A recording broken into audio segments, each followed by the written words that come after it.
Hey all, Tom Moran here from Tom's Big Spiders. First off, to put the rumor to bed, I have not left YouTube. That's not true at all. I have been very busy between work and we're hoping to be moving very soon. As I mentioned in the last video, the move has not happened yet. Looks like it should be around Thanksgiving weekend. And quite frankly, it's been hard to find the time to get some stuff done. However, things are slowing down, getting the hang of the new job, which I absolutely love, by the way. It's been a lot less stressful. And so expect more videos coming ahead. But the goal is once we're in the house and I set everything up, then we're going to be more consistent back to the once a week schedule. So I have not quit YouTube. I will be back. I apologize for people who have been leaving comments. It's been taking me a little longer to get through things. I've also been getting kind of hammered in emails. So I'm trying to catch up with all those, but no, I am still here. We're not going away. And hopefully once we get in the new house, things will be back better than ever. All right, so up next, we have a rehousing of Birupes simoroxigorum. Some people have been picking these guys up. They're very expensive spiders right now. They are not very common, and there's some controversy surrounding them. So who knows how long they'll be in the hobby, especially in the US. I'm not so sure about overseas. However, people do not want to shell out huge gobs of money for pretty spiders if they don't know how to keep them. So as promised, I'm going to go ahead and do updates on these guys as we go to show what's been working for me. So they're growing, just heads up, they've been growing very, very quickly. They seem to be hardy and they're doing incredibly well so far. I think they've molted 5 times each already. This video was shot about a month and a half, maybe 2 months ago or so, and it's already molted again since then. So enough of me talking. Let's get into the video featuring Birupes simoroxigorum. Okay. All right, so we're about to rehouse my Birupes simoroxigorum. Oh, good, it didn't eat that roach. A little story about this one. I went to feed it last night. I knew it had molted. I wasn't sure how large it was.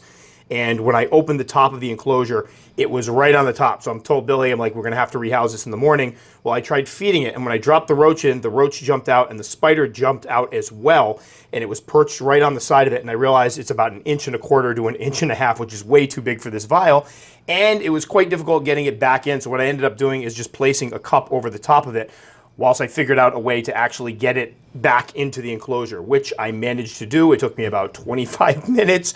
We probably could have just done the rehouse there, but I've had some people ask me about these.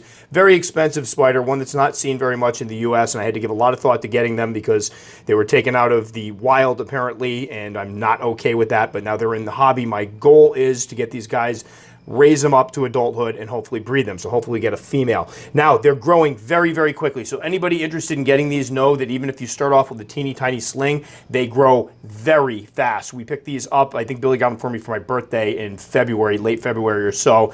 And since then, this one has molted 4 times, put on decent size. Every time it's molted, it's an eating, both of them are eating machines. The other one right now is probably in pre-molt, so we'll be doing that one in the future.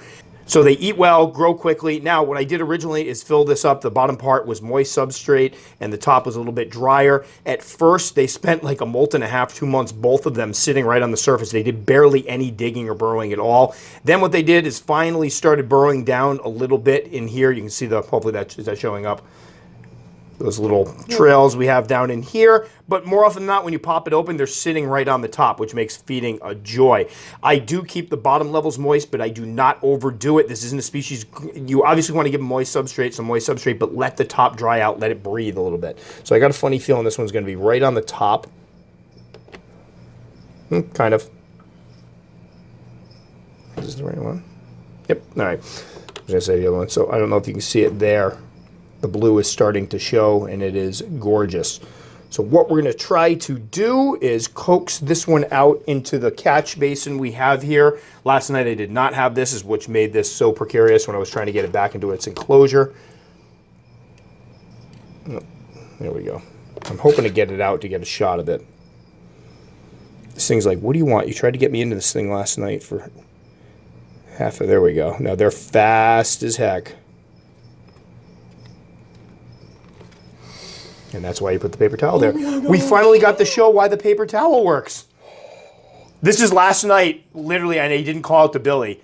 This was my last night trying to get her back into that enclosure, and there was one point where she bolted when I finally got her into this tub, and I'm like, oh, Lord, they're quick. So what we're going to try to do is move this paper towel here. Oh, she's coming up the side. Billy wants to go in there and try to get a shot and work her magic. She might be a little upside down.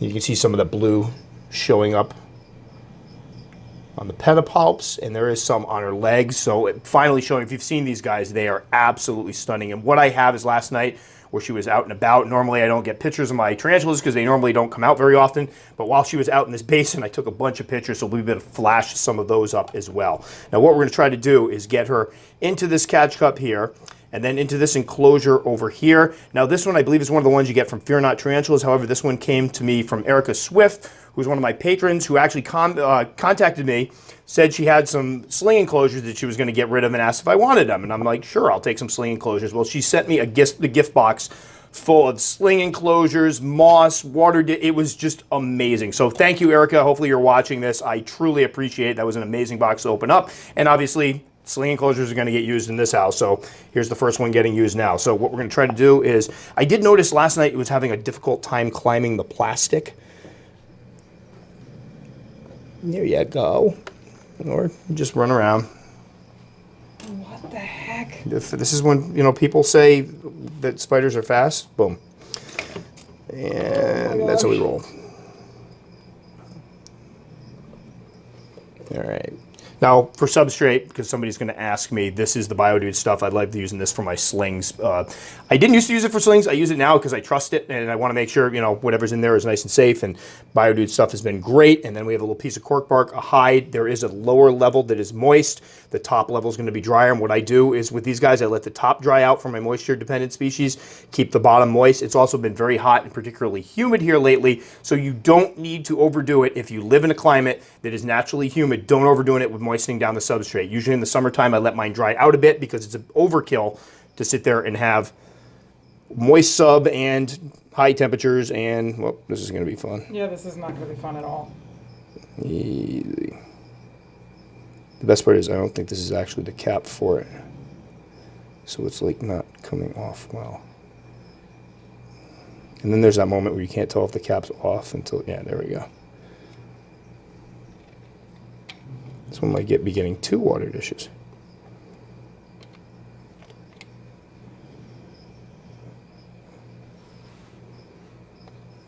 All right. Oh, come on. Things only like It's an inch just and a half. really fast though. Well, that's good though, because people can see. I'm kind of glad that happened because people can see how fast these can move. We just had a discussion with somebody the other day, if you want to get a little zoom up close up of that one, with somebody who was talking about how they thought their GBB was such a fast spider, and then they picked up their first new world or old world. I believe it was a C. darlingi, and the C. darlingi basically bolted, and he's like, I have never seen anything move that quickly. So know if you're one of those people that keeps the GBBs and you think, oh, I'm ready for the fast ones, they're nothing compared to some of the old world species. They can really boogie and make the GBBs look downright slow. My God, that's some great footage. She looks great. So excited to see some of the blue. And again, for people that are looking at these, I know they're incredibly expensive. They did finally make it to the United States. There's some controversy surrounding them, which, believe me, I understand. And I think if you watch my original unboxing video, there was a long period where I tried to decide whether or not I wanted to acquire any. But ultimately, I think people are going to be getting them. Hopefully, I can set some minds at ease as far as the care so far. They've been very hardy, doing great, growing quickly, which is what you want from something when you invest that much money in a tarantula. You want something that's going to put on size quickly and get out of that sling stage where they're going to be a little less able to adapt to husbandry mistakes. So there we go. Birupes, simoroxigorum, absolutely stunning. I will continue to keep people updated on these, but that's how I'm keeping mine so far. Again, not saying this is the only way to keep them, but this is what I'm doing with mine, and so far it's working well. They're both growing well. I will also do a rehousing when the next one molts. I got a funny feeling it'll be about this size. Don't know if that means I have a male and a female. We shall see. But when that one puts on some more size, we'll be giving it one of these enclosures as well, and then we'll do a little update on that because I had some people asking about them. So awesome spiders. Oh, feeding schedule, because somebody's going to ask. Again, there's no right or wrong feeding schedule. These guys I've been feeding twice a week because they're voracious, and I wanted to grow them out of that sling stage a little more quickly. Now that this one's a little bit bigger, I'm going to be giving it larger prey, and I'll probably be feeding it less, probably once a week or so. So now we're done. Birupes, simoroxigorum. All right, so again, when rehousing potentially fast, skittish spiders, it's always good to do them inside something else. The bigger basin you can get, the better. And I like to use the paper towel technique because it allows them, if they start bolting around, that can freak some people out. And I've had people say they've just, thrown a cover back on and stepped away. But what will happen is if they come to a spot where they can settle down and hide beneath, for example, a crumpled up piece of paper towel, I've seen it done with face cloths, whatever you may have, something to give the spider a place to hide so it stops circling, and then you can easily corral it and get it back into the new enclosure. So a little tip there for people that are rehousing the fast ones. It's worked for me in the past. I'm glad we got to see how it works here. So that will do it for this one. Again, I'm going to try to be a little more prolific moving ahead. I'm going to be editing a video the same time I edit this one, so hopefully I'll have that one out next week. We'll try to keep things going. And I apologize for folks that really seem to be, missing the videos. That really means a lot. But do know we're going to be back bigger than ever soon and more consistently. So as always, for those of you who'd like to check out some more of the videos, you can find them over here. If you'd like to subscribe, very much appreciated. You can click the little circle up there. I do answer all comments, although flat out I've been behind. I've got to do a whole bunch of them after shooting this introduction to make sure that I'm caught up with them. But I will get to them, and I will be back on track once we start getting a little more settled into the new house and I'm able to have more time. So I apologize if you're one of the people that has commented and waited. I feel terribly about it, but I'm going to get on them and we'll improve the response time. So that will do it for this one. As always, thanks so much for watching. We'll catch you guys next time.